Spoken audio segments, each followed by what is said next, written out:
আচ্ছা, একটা প্রশ্ন দিয়ে শুরু করা যাক। যদি এমন হয় যে আমরা যুগ যুগ ধরে যে ধর্মীয় বিশ্বাসগুলো পালন করে আসছি সেগুলোর সাথে মূল ধর্মগ্রন্থের কথার মিল নেই, তখন কোনটা মানা উচিত? আজকের এই আলোচনায় আমরা ঠিক এই জটিল বিষয়টাই দেখব, তবে একটা বিশেষ দৃষ্টিকোণ থেকে।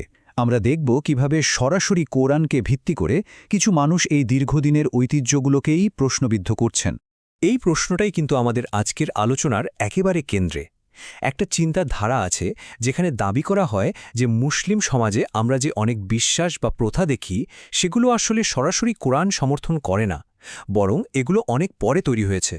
এই যে উদ্ধৃতিটা দেখছেন, এটাই কিন্তু ওই দৃষ্টিভঙ্গির মূল কথা। মানে তারা বলতে চায় জনপ্রিয় ধর্মীয় শিক্ষা আর কোরআনের নিজের কথার মধ্যে একটা বেশ বড় ফারাক তৈরি হয়ে গেছে। তো সবার আগে চলুন দেখি এই যে ফারাক বা অমিল, এটা কিভাবে এক ধরনের বিভ্রান্তি বা বিশ্বাসের সংকট তৈরি করতে পারে।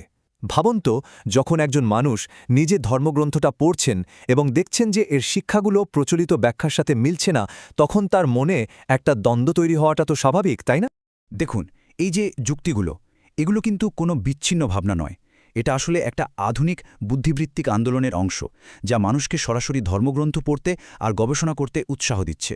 এই আন্দোলনটার মূল কথা হলো, সময়ের সাথে সাথে অনেক অতিরিক্ত ব্যাখ্যা যোগ হতে হতে মূল বার্তাটাই হয়তো কোথাও ঢাকা পড়ে গেছে।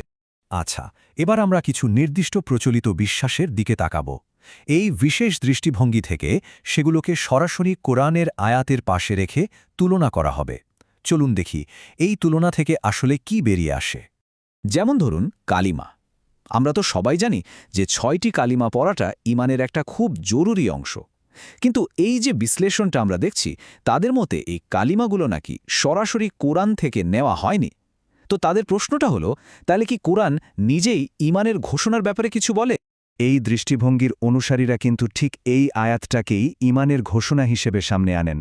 তাদের কথা হলো, এখানে তো আল্লাহ নিজেই শিখিয়ে দিচ্ছেন যে ঈমানের ঘোষণাটা কেমন হওয়া উচিত, যেখানে শুধু নিজের কিতাব নয়, বরং সমস্ত নবী এবং তাদের উপর যা যা নাজিল হয়েছে সব কিছুর উপর বিশ্বাস আনার কথা বলা হচ্ছে। এরপর আসা যাক শাফায়াত বা সুপারিশের ধারণায়। এটা তো আমাদের মধ্যে খুব প্রচলিত একটা বিশ্বাস যে পুণ্যবান ব্যক্তিরা আল্লাহর কাছে অন্যদের মুক্তির জন্য সুপারিশ করতে পারবেন। কিন্তু এই কুরআনকেন্দ্রিক ব্যাখ্যাটা বলছে সুপারিশের ধারণাটা আসলে আরও অনেক বেশি সীমাবদ্ধ।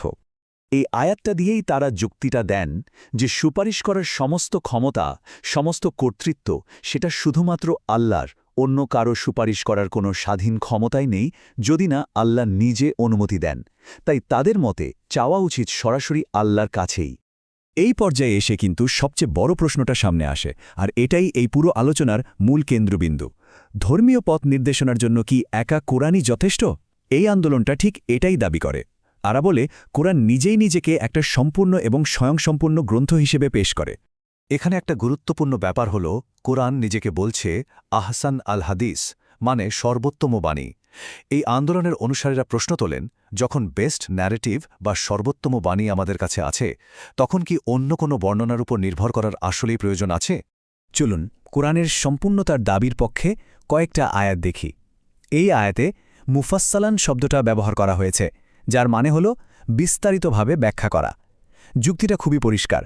যদি গ্রন্থটা নিজেই বিস্তারিত হয়, তাহলে এর ব্যাখ্যার জন্য বাইরের কোনো উৎসের দরকার কেন পড়বে? এখানে তিবিয়ান আল্লিকুল্লি শাই, মানে সব কিছুর স্পষ্ট ব্যাখ্যা, এই শব্দগুলো ব্যবহার করে আগের ধারণাটাকে আরও শক্তিশালী করা হয়েছে। এই দৃষ্টিভঙ্গি অনুযায়ী দিনের মূল বিষয়গুলো বোঝার জন্য যা কিছু দরকার তার সবই কোরআনের মধ্যেই আছে। আর চূড়ান্ত যুক্তি হিসাবে দেখুন, কোরআন নিজেই এই প্রশ্নটা করছে, এই যে কিতাবটা যা তাদের সামনে পড়া হচ্ছে, এটা কি তাদের জন্য যথেষ্ট নয়? এই প্রশ্নটাকে ওই আন্দোলনের অনুসারীরা তাদের অবস্থানের সবচেয়ে বড় দলিল হিসাবে মনে করেন। আচ্ছা, তাহলে এবার দেখা যাক, যদি শুধু কোরআনকেই ভিত্তি হিসেবে ধরা হয়, তাহলে আমাদের গোষ্ঠীগত পরিচয় আর ধর্মীয় কর্তৃত্বের ধারণাটা কিভাবে বদলে যেতে পারে? মানে কোরআনই যদি মূল উৎস হয়, তাহলে বিভিন্ন মাযহাব বা দলের প্রয়োজনীয়তাটা কোথায়?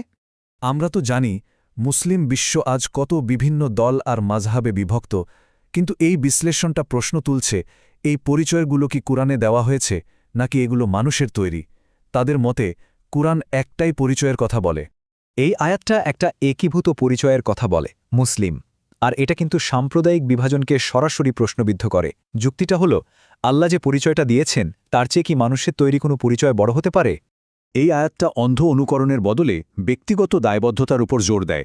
মানে এখানে পরিষ্কার বলা হচ্ছে কোনো কিছুকে বিশ্বাস বা অনুসরণ করার আগে সে সম্পর্কে জ্ঞান অর্জন করাটা জরুরি, কারণ প্রত্যেককে তার নিজের কান, চোখ আর হৃদয়ের ব্যবহার নিয়ে জিজ্ঞাসাবাদের সম্মুখীন হতে হবে। একদম শেষে এসে আমরা এই পুরো আলোচনার মূল ভিত্তিতে ফিরে যাই, আর সেটা হলো জ্ঞানের গুরুত্ব। এই দৃষ্টিভঙ্গি অনুযায়ী ধর্ম বিশ্বাস দিয়ে শুরু হয় না, ধর্ম শুরু হয় জ্ঞান দিয়ে। এই দর্শন অনুযায়ী ইমানের একটা ক্রম আছে। প্রথমে আসে জ্ঞান বা ইলম, তারপর সেই জ্ঞানের উপর ভিত্তি করে আসে বিশ্বাস বা ইমান, আর সবশেষে সেই বিশ্বাসের প্রতিফলন হিসেবে আসে কর্ম বা আমল। জ্ঞান ছাড়া বিশ্বাসকে তারা ভিত্তিহীন মনে করে। আর এর সবচেয়ে বড় প্রমাণ কি? প্রমাণ হলো কোরআনের প্রথম যে শব্দটা নাজিল হয়েছিল সেটা বিশ্বাস করো বা প্রার্থনা করো ছিল না। শব্দটা ছিল ইকরা, মানে পড়ো। এটা কিন্তু জ্ঞান অর্জনের গুরুত্বকে একেবারে সর্বোচ্চ স্থানে বসিয়ে দেয়। এই যে জ্ঞানভিত্তিক দর্শন, এটারই একটা প্রতিফলন দেখা যায় এই আন্দোলনের প্রতীকে। এখানে ন্যায় বিচার, স্বাধীনতা, সমৃদ্ধি আর জ্ঞানদীপ্তির মতো মূল্যবোধগুলোকে তুলে ধরা হয়েছে। তাদের মতে এগুলোই কোরআনের আসল শিক্ষা। আমরা এই বিশ্লেষণটা একটা চূড়ান্ত প্রশ্ন দিয়ে শেষ করছি। প্রকৃত বিশ্বাস কি অন্ধ আনুগত্য দিয়ে শুরু হয়, নাকি বোঝার এবং জানার আদেশ দিয়ে শুরু হয়? এই প্রশ্নটা আমাদের সবাইকে আরও গভীরভাবে ভাবার জন্য আমন্ত্রণ জানায়।